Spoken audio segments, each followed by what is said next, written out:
Això forma part de la dinàmica dels salons. Alguns venen, altres se'n van. Forma part de la dinàmica i nosaltres, la nostra resposta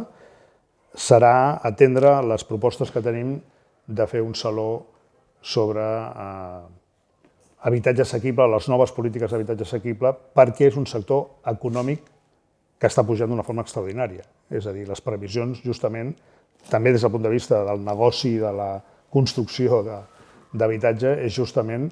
la forta inversió que hi haurà de les administracions públiques els propers 10-15 anys en matèria de promoció d'habitatge social i assequible, i, per tant,